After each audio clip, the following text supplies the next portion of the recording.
Dami-dami palang pelikula ngayon magaganda, oh. Sino naman? Nay! Alala. Nay! May bisita tayo! Sino? Taraan! Ano? Diyos ko na pasyal ka! Kumusta, Idan? Ano? Mabuti naman. Oh, Mukhang lusog-lusog at mukhang ano ka, ha? aba. Ibang-ibang dating, ano? Oo, may oras siya. Alam mo, Idang, tawag ako ng tawag dito. Bakit ako laging binabagsakan ng telepono? Ikaw ba yun? Naku, akala ko kung sino lang nun nagloloko. Akala ko sabi ni Bong. Idang, palala na ng palalayan. Palagay ko, baradong-barado na. Ano kang kulang naman. Layo naman ng bong sa Edo. Oh. Wala akong sibuyas eh. Kuya, ito ang bunso namin. Tito Edong! Ay, man Ang po! laki na! Ay, man po! Huwag naman, no. Give me 5 na lang. Yeah. Alam niyo po, kamukhang-kamukha ni tatay ko. Yung nasa picture po. Eh, syempre. Kapatid ko eh. Ay, teka, magsinupo muna tayo. Upo. Pumuna. Ano bang naiahanda kasi nahihiya ako sa'yo?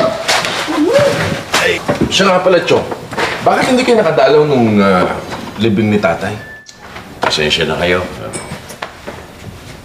Wanted kasi ako noon. Nagtatago ako. Nasangkot ako sa ku. Ha?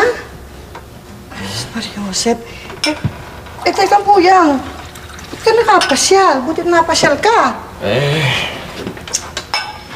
Namimiss ko rin ang lugar na ito. Dito rin naman ako lumaki sa bahay na ito. Bagay. Gusto ko sana pag lumagay ako sa tahimik, sa ganito. Kayo na lang ang natitira kong mga kamag-anak.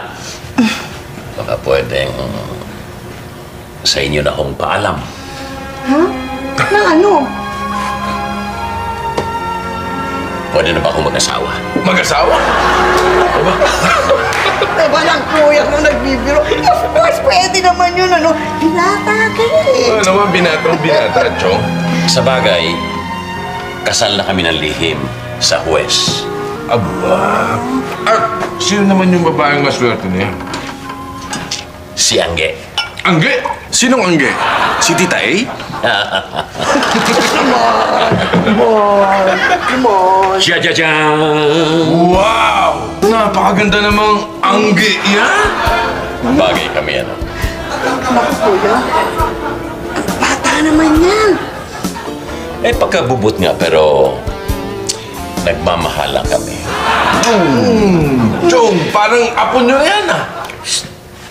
Myong.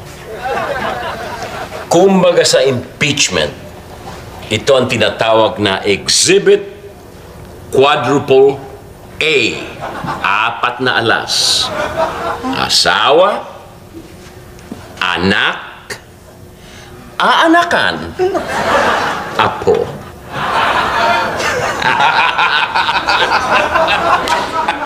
Pero, oy, pakiusap lang, ha. Please.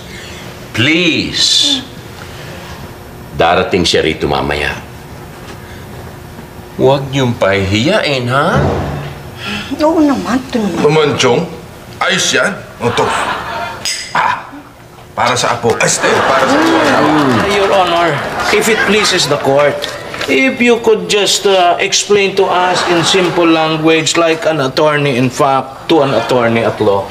Attorney, ayon dito sa kontrata pag 3 buwan ka na hindi nakakabayad, pwede ka nang paalisin ng may-ari. Pero kagawad, paano naman ako kikita?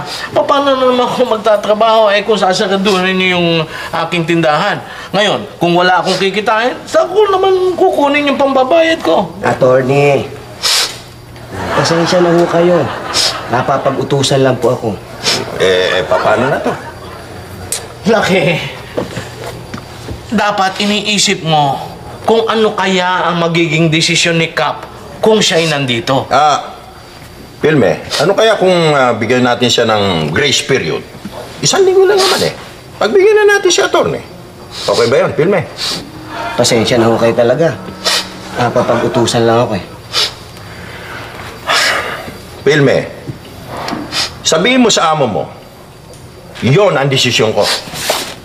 Ha? Oh. Kita mo yan? Barangay Captain.